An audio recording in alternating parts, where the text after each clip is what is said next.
Hello Mark, my name is Jeff, and my Chinese name is Wang Weijun.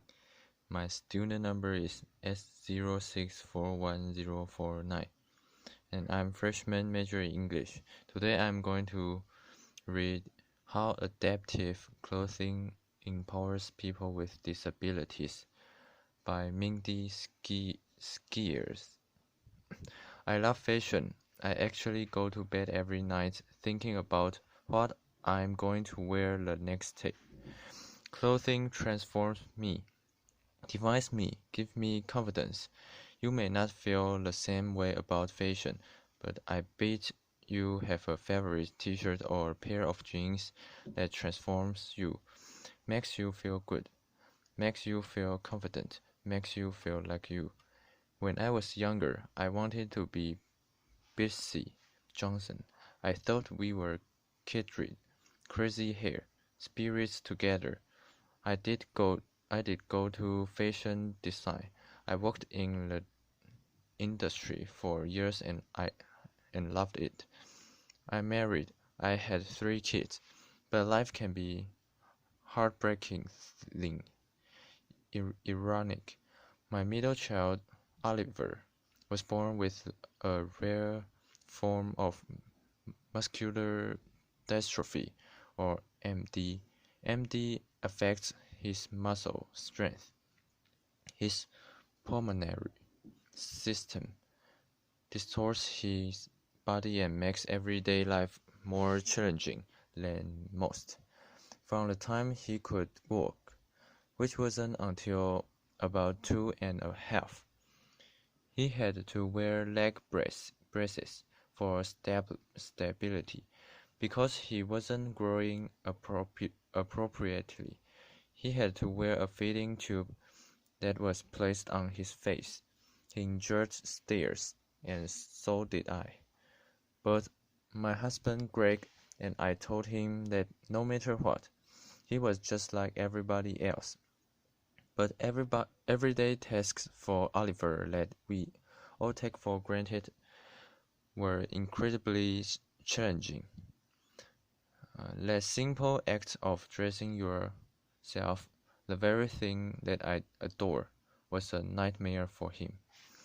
His form of MD does not affect his mind. His brain is an A+, which means he actually aware of his shortcomings. This became very evident when he started school, and that daily act of dressing yourself was a constant reminder of what he could and could not do. So our solution was for Oliver to wear sweatpants every day, to school, to parties, on vacations, his uniform. For special occasions, he would wear proper pants, but many times, because he couldn't manage the button and zipper, I would have to take him to the men's room, which was incredibly embarrassing for him and the other men that were in there. But then I said, "Oh, please, there's nothing I haven't seen before." Laughter. For years we muddled through, but when Oliver was in 3rd grade, I found out he was more like me than I ever imagined. Oliver, too, cared about fashion. He came home from school one day and said definitively that he was going to wear jeans to school like everybody else gets to wear. Well, I certainly couldn't go to class with him and take him to the boys' room, but there was no way. I was telling me 8th year old and he couldn't wear what he wanted to wear. So that night, I maneuvered the hell out of his jeans. I remembered when I was pregnant and unwilling to stop wearing my own favorite pants, even though I was busting out of them. That rubber band trick. You moms remember what I'm talking about? The rubber band through the buttonhole, around the button and back. Instant strange. So I removed the zipper so he could pull it up and down on his own. I cut up the side seam of the button of his pants to accommodate for his leg braces. Applied Velcro. Hold your ears. Everybody peel and stick, mind you, so that it would close around it. When I showed Oliver my arts and crafts project, he absolutely beamed. He went into school with his hand held so high. Those jeans transformed him. He was able to get dressed on his own. He was able to go to the bathroom on his own. Those jeans gave him confidence. I didn't realize it at the time, but this was my first foray into the world of adaptive clothing. Adaptive clothing is defined as clothing designed for people with disabilities, and elderly and anyone who struggles with dressing themselves. Adaptive clothing did exist, but it was missing that mainstream fashion component. It was very medicinal and very functional, but not stylish, and that's a huge problem because what you wear matters.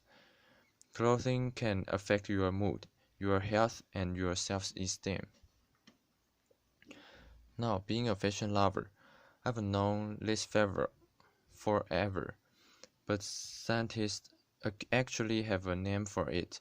It's called enclosed cognition, the co-occurrence of two factors, the symbolic meaning of clothing and the physical experience of wearing the clothing, both of which was a direct correlation to how you feel about yourself. There's actually a professor in the UK by the name of Karen J. Ping. She wrote a book called Mind What You Wear, The Physiology of Fashion. She states in her book, and when I put clothes on, you adapt the characteristics of what you are wearing, whether you realize it or not. That's why you feel like a rock star when you put on those perfect fitting jeans. That's why you feel invincible when you put on that power suit. And that's why you feel beautiful in that little black dress. But that's exactly why Oliver felt so isolated when he couldn't wear what he wanted to wear. He even said to him one time, "Mom, wearing sweatpants every day makes me feel like I'm dressing disabled." There are 1 billion people on our planet that experience some type of disability. 1 billion. If 10% of that billion experience clothing challenges, that's one enormous amount of people that may not be as confident, as successful, or even as happy as they could be. The morning after Oliver left for school wearing those jeans, I realized that I could do something about that, and so I did. In 2013, I founded an organization called Runway of Dreams. The mission was to educate the fashion industry.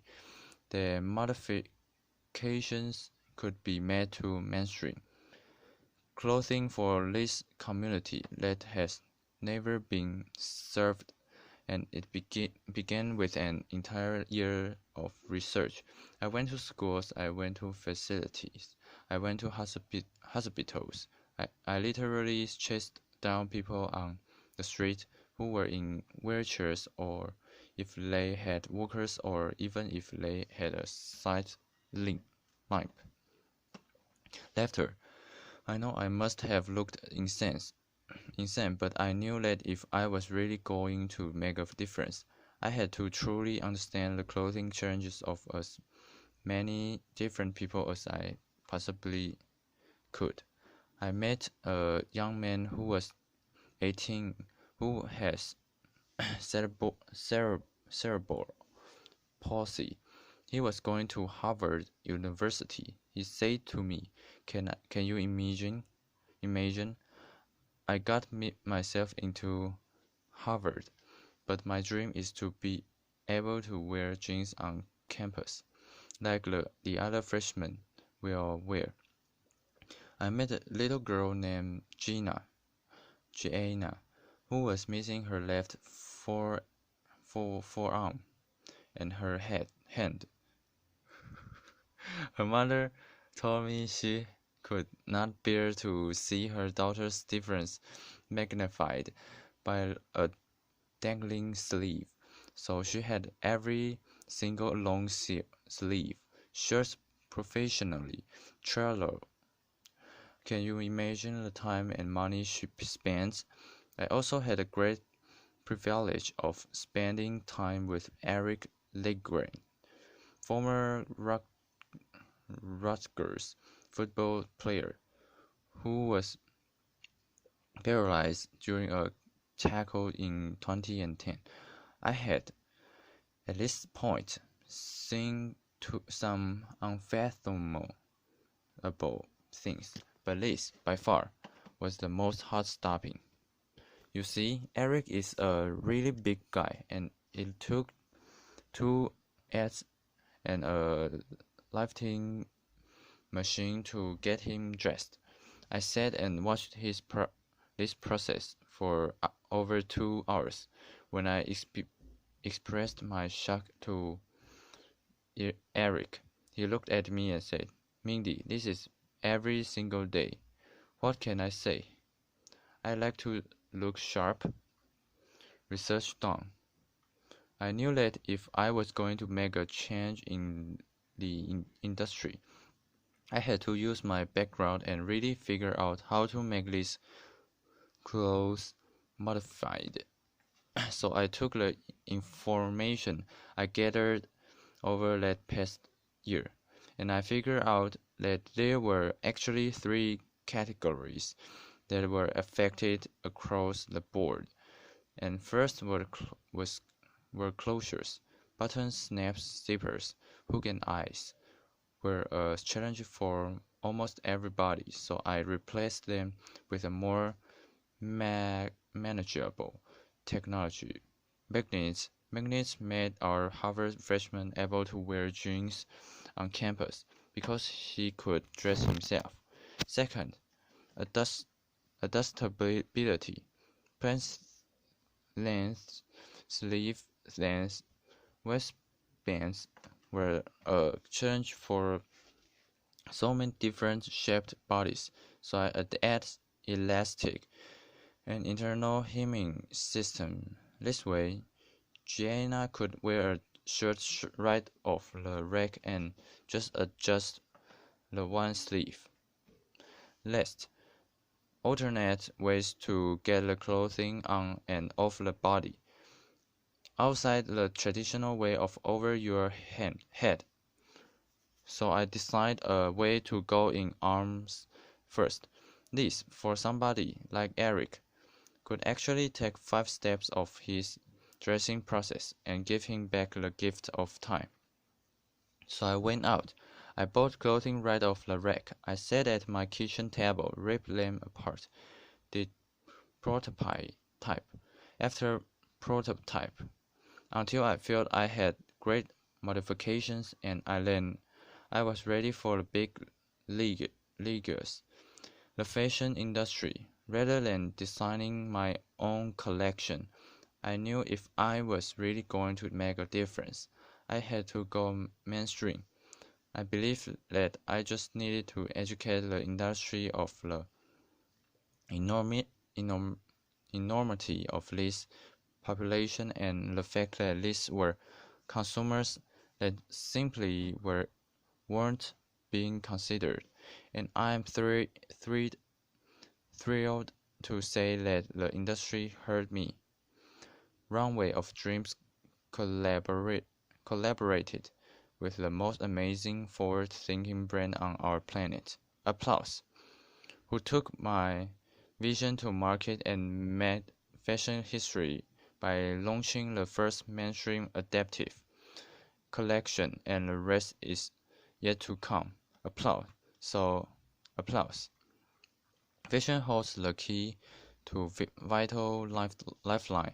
Clothing can be transformative. Clothing equals confidence. So tomorrow, when you are starting your day and you are thinking about what you are going to wear, I hope you appreciate the process and think about how what you choose makes you feel. Today, Oliver is 13. He wears his adaptive khakis, his magnetic button front shirt. Feels like the coolest kid around. My boy was total swaggered. I left her. As I mentioned, Oliver's disease is degenerative, which means his muscles are going to break down over time. This, by far, is the most devastating part for me. I have to sit on the sidelines and watch my boy deteriorate, and there's nothing I can do about it. So I'm looking up from the things that I cannot control to the things that I can, because I have no option. And so I'm looking up, and I'm asking the fashion industry to look up. And now I'm asking all of you to look up, too. Thank you. Applause.